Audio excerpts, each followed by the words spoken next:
Is anybody going to look? What about you? You going to look?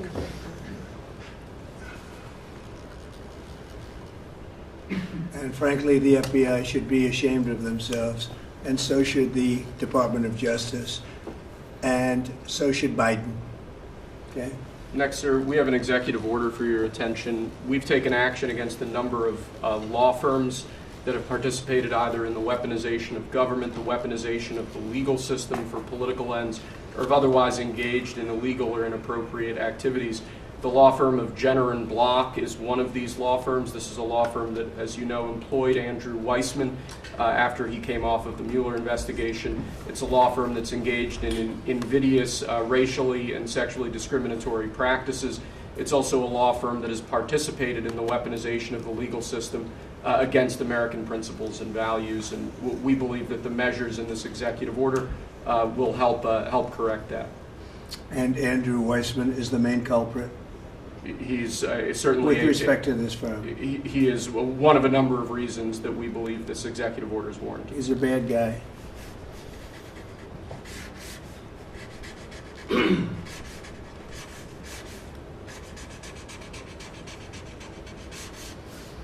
Okay.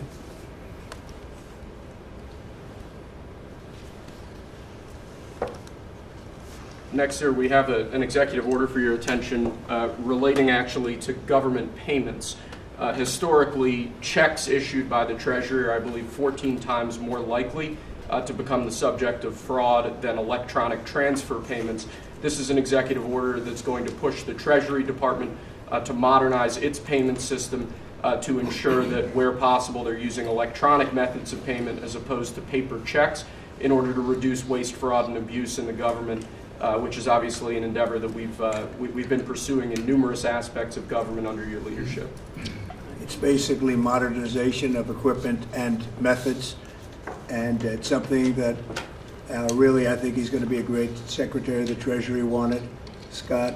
And so we're doing this, and we have other modernization programs going on. We could let somebody else, whoever's next, whoever that may be, do it, but it's something that should have been done 25, 30 years ago.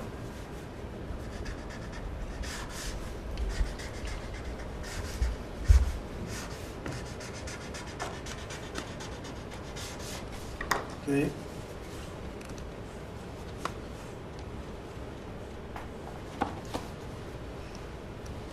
Along similar lines, sir, this is an executive order. We're calling it Protecting America's Bank Account. The basic idea here is that instead of having lots of different departments and agencies and offices issuing payment, often without justification, often without any provided rationale, we're going to be centraling payment processes where possible in the Department of the Treasury and ensuring that measures are taken in Treasury against waste, fraud, and abuse to ensure that money that's leaving the public Treasury is as protected as it possibly can be. All right, good.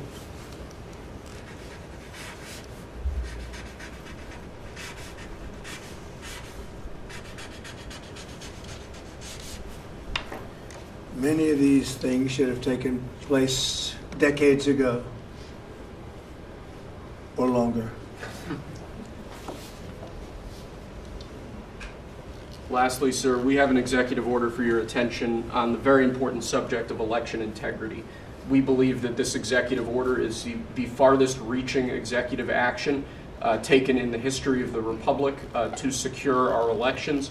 Among numerous other aspects of this executive order, this is going to cut down on illegal immigrants on the voter rolls, ensure that the Department of Homeland Security and the data that they have available is being fully weaponized to ensure that illegal immigrants aren't voting. This will include a citizenship question on the federal voting form for the first time. This executive order instructs the EAC to cut federal funding to states that don't take reasonable steps to secure their election. This calls on the Department of Justice to vigorously prosecute election crimes, particularly in states that we don't believe are in compliance with federal law around election integrity. I could go on and on for a while, sir, but the compliance with National Election Day rules, cracking down and investigating and prosecuting foreign interference in our elections, revoking President Biden's Executive Order 14019, which essentially weaponized government to corrupt and pollute our election process. There's a lot in here, but we believe that these are very important steps that we need to be taking as an administration at your direction to ensure that our elections are as secure as they possibly can be. Okay, you all understand that? Yes. Election fraud, you've heard the term. We'll end it, hopefully. At least this will go a long way toward ending it. There are other steps that we will be taking in the coming weeks, and we think we'll be able to end up getting fair elections. Perhaps some people think I shouldn't be complaining because we won in a landslide, but we got to straighten out our election. This country is so sick because of the election, the fake elections and the bad elections, and we're going to straighten it out one way or the other.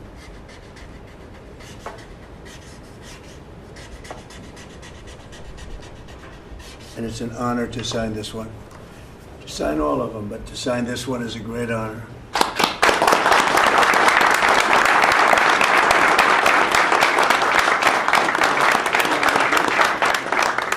Thank you very much. Sorry, sir. So we're going to go around the room a little bit quickly, and we're going to introduce these very outstanding people. They've had, in all cases, outstanding careers. They're very incredible people that are going along as rapidly as the system can go along. We're ahead of, I guess, anybody else thus far. So I want to thank John Thune. He's done a very good job, and the whole Senate. We're being delayed as much as possible by Democrats, but that's standard. It gets to be just standard. But the process is moving along very quickly. So, Sergio, just say hello, and then we'll introduce everybody. Absolutely. Sergio Gorham, Director of Presidential Personnel. It's been an absolute pleasure again to know every one of you every step this way. As the President said, we're at a record pace. We have more nominees today in front of the Senate than at any previous point, over 70. And that's a record in 2 months. And we're proud of that. And we're determined to ensure the world has America First patriots in all of our posts. Charlie? Charles Kushner. I'm going to France and Monaco, and I'm proud to serve under the greatest president of our country. Very proud to serve. Thank you. Thank you, Joe. James Blair, honored to work here in the White House as Deputy Chief of Staff. And Mr. President, I think that all of these successful people would want to go serve the United States under your leadership as a testament to your vision and leadership. Thank you, James. I'm David Perdue. I'm going to the People's Republic of China, and it's my honor to represent President Trump, people of America, and represent our interests and values in China.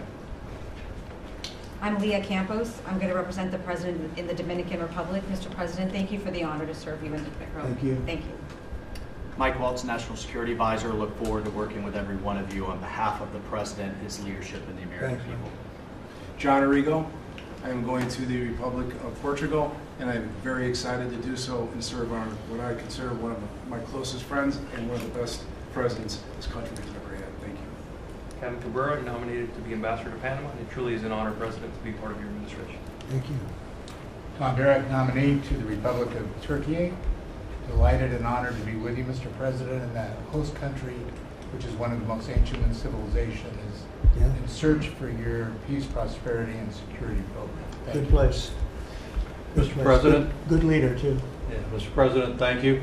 It's an honor. I'm Pete Hoekstra, you know that. Yeah. But I am going to Canada. Ooh. I look forward to serving you in Canada and your agenda. And you did a great job. Thanks, Pete. Juan Johnson, sir. Thank you for the nomination to represent you and the United States to the United Mexican States. And I'm really encouraged by some of the conversations you've had with President Sheinbaum recently and to the increase in support that we've seen out of her government along our border on the important issues. So thank you, sir. They have stepped it up a lot, Yes, Mexico and Canada. So see how it works, right? Yes, sir. Thanks. Matt Whitaker from Des Moines, Iowa. I'm proud to, as soon as I'm confirmed, go represent you at the North Atlantic Treaty Organization. Great. Thank you, man. George Glass, on my way to Japan. Previous administration, I served for you in Portugal. It is a great honor to be able to do this the second time. Thank you very for much. the opportunity. Thank you, George. President Trump, my name is Ken Howry. I'm your nominee to be Ambassador to the Kingdom of Denmark, a very close partner and ally. I served for you last time, the Kingdom of Sweden. I want to thank you for the faith you've placed in me as your nominee to Denmark. Thank you. Thank you very much. President Trump, thank you for the honor of a lifetime. My name is Stacy Feinberg, and hopefully I'll have the honor of serving in Luxembourg. And I think this is the greatest presidency and the greatest time in history, and it's all because of you. Thank you very much. Nicole McGraw, nominated to serve in Croatia, and it's such an honor to be here with you today and to serve you and the American people. Thank you. Thank you very much. President Trump, thank you very much for your nomination to the Republic of Chile. And let me tell you, Border Patrol agents are so thankful for everything that you've done for them. But it's That man great. knows more about the border than anybody, I want to tell you. Thank you. President, it's a great honor. Thank you very Thanks. much. Good Good luck. afternoon, Mr. President. Brian Birch. If I'm confirmed, I'll be representing you at the Holy See. And Catholics are very proud of your work. Your team is doing an excellent job, so thank you. Very honored to serve. Thank you very much. Mr. President, thank you again for the honor, the greatest privilege.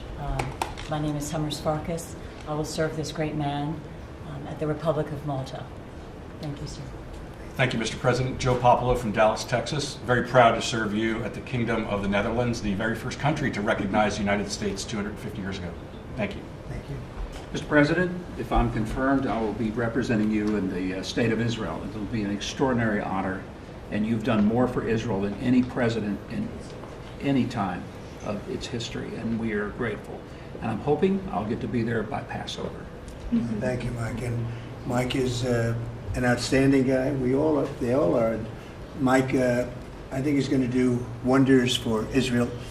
He actually probably gets along with both sides, and that'll be interesting to see. But the world is watching you, Mike, so good luck. Thank you, Mr. President. Good luck. You're going to do well. Thank you very much.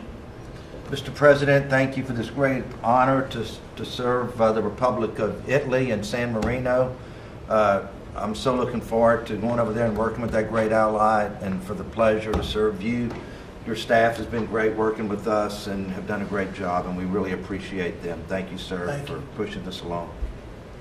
And have a good time. A really good time. I'm Warren Stevens from Little Rock, Arkansas, and I have the honor to represent the President and the United States in Great Britain and Northern Ireland, and to be chosen to go to such an important ally of ours is, I know, sir, and I'm looking forward to it, but thank you for the honor. You're going to do fantastically. These are tremendously successful people, and you two guys, and then you add on Mike. I think they have a little more money than Mike, but he's got some other advantages. He's got some other, like upstairs, he's got some big advantages. Yeah, he does. It's very exciting. It's really exciting to have all of you. Would you have any questions, media, for the people that you just saw? So outstanding, and I thought it would be nice to bring them before you. And so if you have any questions, please. I wanted to ask about the talks in Saudi Arabia. It sounds like you made some progress on a Black Sea ceasefire. Yeah. Could you update us on that? What happens now? So we've made a lot of progress on two fronts, on both sections that we call them sections, but they're much more than that, Russia, Ukraine, and also the Middle East, and we'll see what happens. We're in deep discussions with Russia and Ukraine, and I would say it's going well, but it's a situation we should have never had to even think about, should have never happened. And on the Middle East, that's been going on for a lot of years, centuries and centuries. It just keeps going, and we are making a lot of progress. So that's all I can report. But some very, very big talks are going, and detailed talks are going on right now on both fronts. Mr. President, you said that your national security advisor learned a lesson after a reporter... Wait a minute, excuse me, I didn't pick you. Go ahead, please. Mr. President, the ceasefire agreement that was broken today allows for third-party countries to help implement the agreement. What does that look like, and who's going to be involved? The ceasefire agreement? Yes, the maritime ceasefire agreement between Russia and Ukraine. Well, they're going to get together. Look, it's they agreed to something, and it got broken. There's tremendous animosity. There's a lot of hatred, as you can probably tell, and it allows for people to get together, mediate it, arbitrate it, and see if we can get it stopped, and I think it will. That'll get stopped. What countries are you looking to work with, sir, to help implement and monitor that ceasefire? We have other countries involved, and they're involved very strongly in the process, and that'll be resolved. That's Actually, as bad as it is, that's the least of the problems. So we'll get that resolved. And we are being aided by other countries too. Yes, please, please, Brian. Tomorrow, the subcommittee on DOGE is going to review funding for NPR and PBS. Now, every Republican president has always promised to take away this money that's going to these two public news outlets. If they're successful, I know Senator Kennedy has backed it, Marjorie Taylor Greene in Congress has backed it, would you be interested in defunding and taking away taxpayer dollars to NPR and PBS? Well, I would love to do that. I think it's very unfair. It's been very biased, the whole group. I mean, a whole group of them. And frankly, there's plenty look at all the media you have right now. There's plenty of coverage. I was from a different age, and they spend more money than any other network of its type ever conceived. So the kind of money that's being wasted, and it's a very biased view, you know that better than anybody. And I'd be honored to see it end. We're well covered. Look at all the people that we have here today. We're well covered, and we don't need it, and it's a waste of money. Especially, I don't even know what DOJ's recommendation is. I assume their recommendation is to close them up. Well, after they hear all the testimony, I think they're going to make a decision relatively sooner than later. Yeah.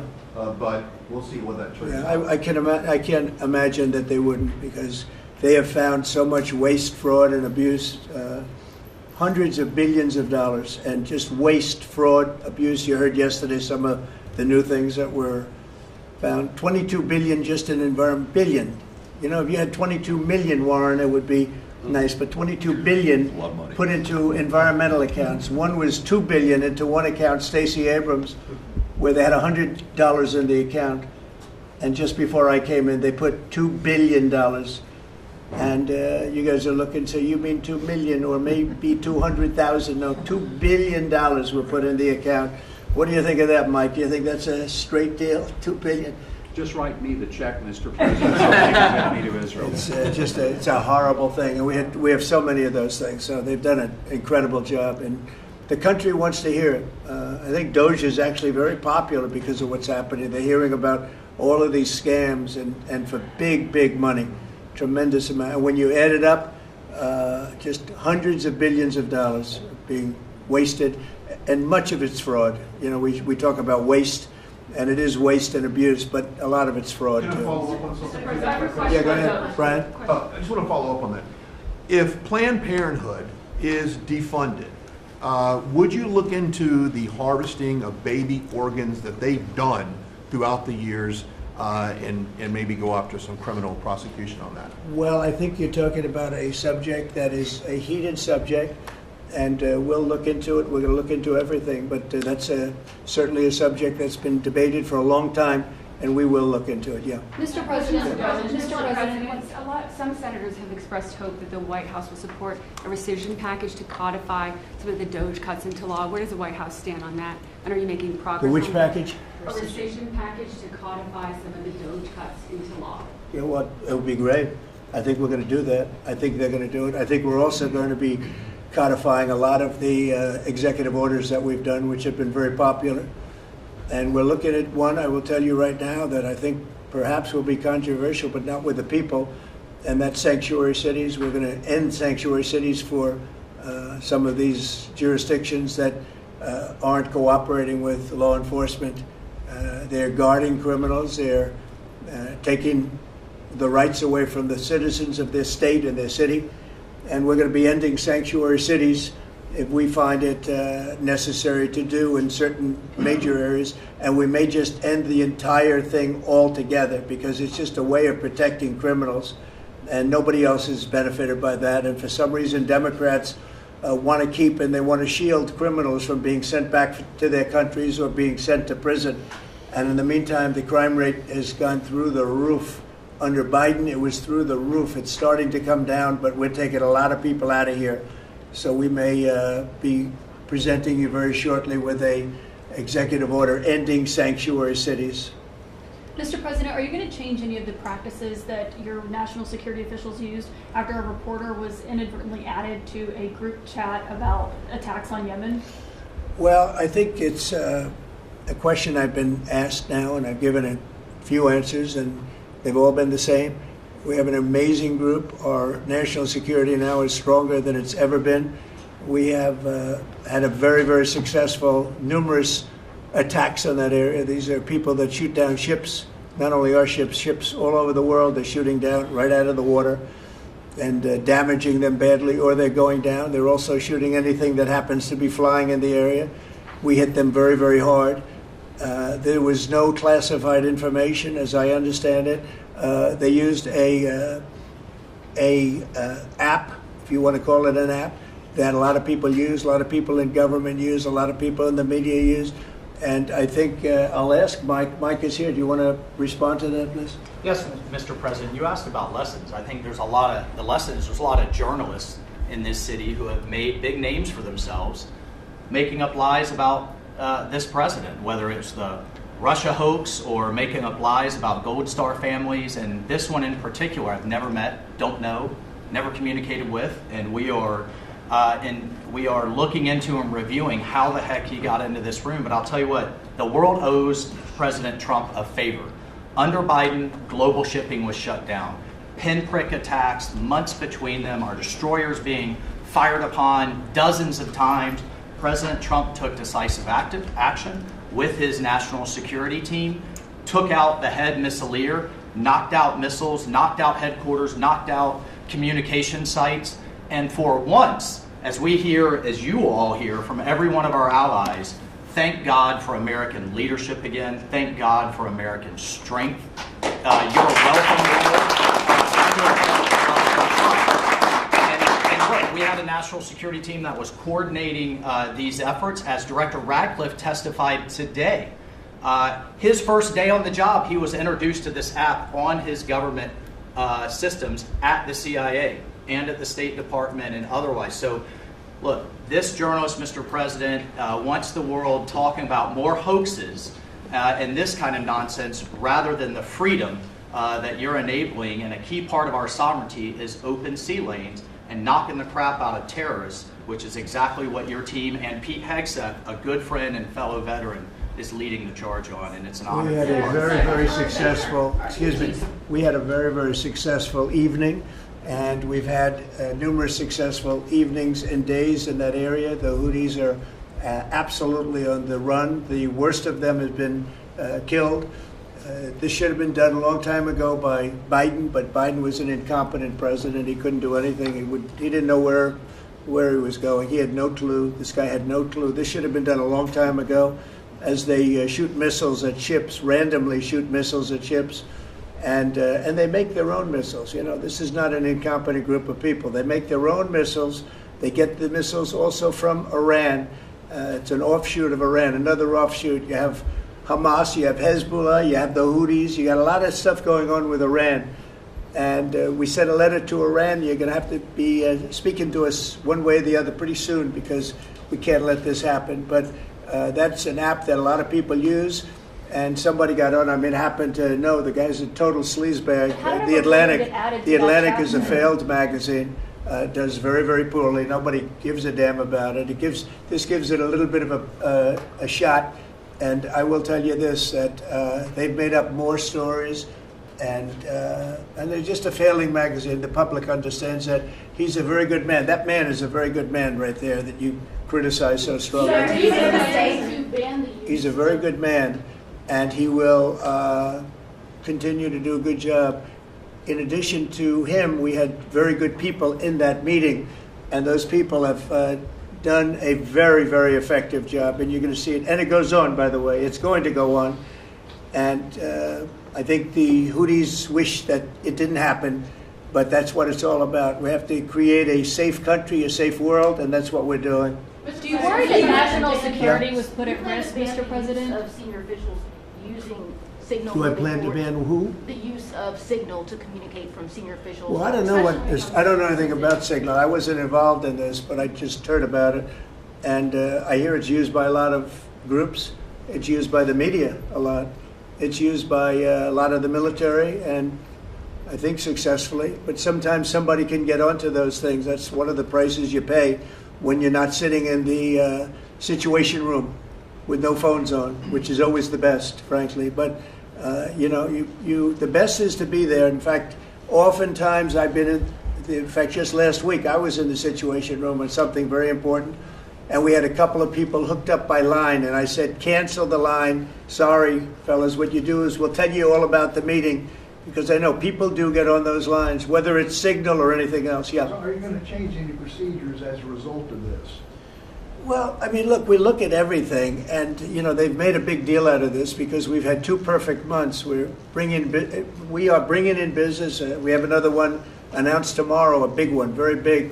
Like in the history of our country, nobody's ever seen anything like it. And I think probably a lot of people are saying they started by saying it was the greatest first month that a president has ever had, and I think that's true.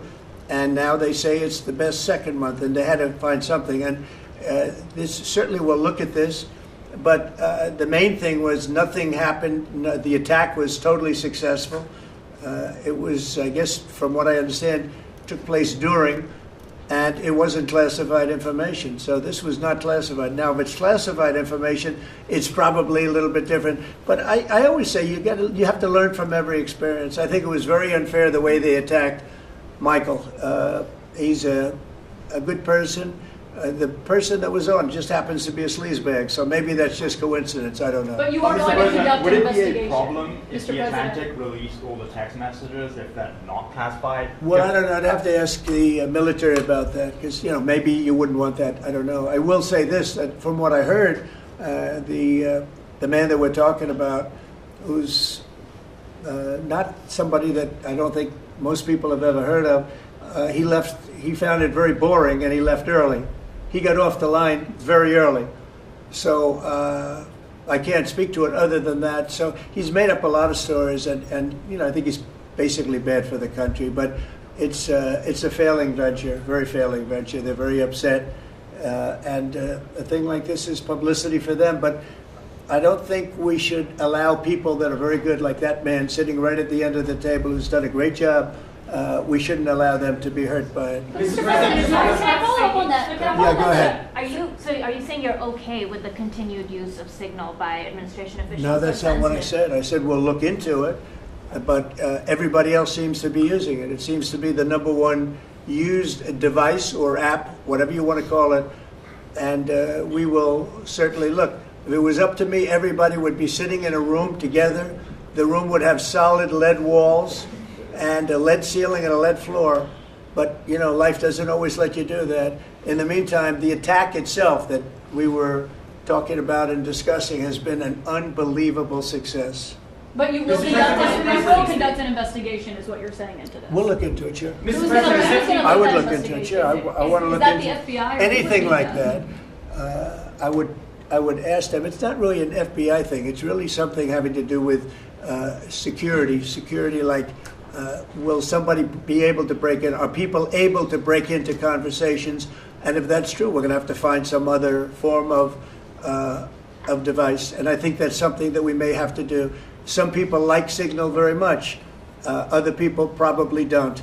But we'll look into it. I think, Michael, I've asked you to immediately study that and find out. If people are able to break into a system, now in this case it wasn't that this attack was going on and nobody found out anything. And again, the person that was on, as I understand it, he left very early because he didn't find it very exciting. But I think it's something you should look into. Yes, sir, we are. We have our technical experts looking at it. We have our legal teams looking at it. And of course, we're going to keep everything as secure as possible. No one in your national security team would ever put anyone in danger. And as you've said, and we've repeatedly said, the attack was phenomenal and it's ongoing. But the media wants to talk about everything else except for the hostages you're getting out of the Middle East, Iran on its back foot, sea lanes getting reopened, peace in Europe. As we just saw today with a Black Sea ceasefire, we were just on with Steve Witkoff, myself, our team in Saudi Arabia. They want to talk about all this other stuff except for your amazing successes and the successes of your team. One of the other things, and sometimes you have to move very quickly, and there are other devices that are very good, but they are very, very cumbersome, and you're not able to use them and from a practical standpoint. So all we can do is find out the best we have with modern technology. They'll probably get better over the years. Yeah, go ahead. Sir, on the Black Sea, so the Kremlin has said that there are several conditions that would need to be met for this agreement to happen. This includes sanction relief for banks and some companies. Did the U.S. agree to all of those conditions that they laid out? They will be looking at them, and we're thinking about all of them right now. There are about 5 or 6 conditions. We're looking at all of them. The White District has said that it's looking into how a journalist got added to that signal chat. Is it possible that there could be a firing of even a lower mid-level official once that person is identified? About what? About the signal chat that we've been discussing. We've pretty much looked into it. It's pretty simple, to be honest. It's not. It's just something that can happen. It can happen. You can even prepare for it. It can happen. Sometimes people are hooked in and you don't know they're hooked in. They're hooked into your line and they don't even mean bad by it.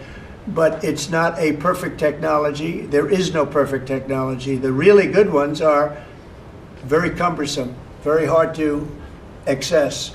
And I think we're going to look at, we always want to use the best technology. This was the best technology for the moment. But again, it wasn't classified, so they probably viewed it as being something that wasn't that important. And it obviously, with the attack being, I mean, I don't know if it's been read out to you yet, but that attack was a tremendous success for the U.S., a tremendous success. Who said the information, Go ahead, was please. not classified? Do you think that Mike Waltz made a mistake, and does he need to apologize? No, I don't think he should apologize. I think he's doing his best. It's equipment and technology that's not perfect, and probably he won't be using it again, at least not in the very near future. What do you think? That's sure. I agree with you. Let's get everybody in the room whenever possible. A lot of times you find out defects by exactly things like that, but I don't think it's something we're looking forward to using again. We may be forced to use it. You may be in a situation where you need speed as opposed to gross safety, and you may be forced to use it, but generally speaking, I think we probably won't be using it very much. The Secretary of Defense, on that train, the Secretary of Defense, Pete Hegseth, and J.D. Vance, the Vice President, said that the Europeans were freeloading. Do you agree with that assessment? Do you really want me to answer? Yes, sir. Yeah, I think they've been freeloading. The European Union's been absolutely terrible to us on trade, terrible. And as you know, NATO, I got them to pay hundreds of billions of dollars. They were way behind. And if you look if you look at Ukraine, so we're in for $350 billion because of Biden. Should have never happened, this war. All these dead people should not be dead. All these broken cities that are demolished down to the ground, those gorgeous towers, the most beautiful in the world, the most beautiful spires in the world. The spires in Ukraine were said to be the most beautiful of all. Just about every one of them is lying on its side in a million pieces. It's so sad to see what's happened to a heritage. No, I think that when they say the European Union and you could say NATO also. Look, NATO, and I don't blame NATO for this. I don't blame Europe for this. I blame Biden for the fact that he didn't make them equalize. And to this day, I said to him, you got to catch up, you got to equalize. But why are they in for $100 billion and we're in for possibly $350 billion? It shouldn't be. It shouldn't be. And you could say more important for them because we have an ocean in between. So, you know, it's one of those things. You'll be seeing Liberation Day. I call it Liberation Day in America. You're going to be seeing on April 2nd. Didn't want to do it on April 1st for the obvious reason, April 2nd. But you'll be seeing tariffs. And I think I've been very fair. I have them set, but I think I've been very fair to countries that have really abused us economically for many, many decades. Mr. President, who told you that information was not classified? Another question? Which of your national Please, security go ahead. advisors Just told you following that? up on your comments on the economy, there is reporting that consumer confidence fell for the 4th straight month. What is your message to Americans who are concerned about? Well, I know terrorism? this, that for the first time in like 50 years, right track, wrong track, we're on the right track. And I think people see that. And if you look at prices, prices are way down. You know, when I first came here, the first time I met with you people officially, they were screaming at me about eggs. I said, I've been here for a week and I'm being yelled at about eggs. Egg prices have come down 45–50% in the last week and a half. And our Secretary of Agriculture has done a great job, as you know, Brooke. She's done a fantastic job, and others working with her have done a great job. But we brought eggs down at a level that nobody thought we could get at. I inherited that situation, and I inherited a grocery situation. The groceries went way up, an old-fashioned word, but it's a very descriptive word. Groceries have gone through the roof.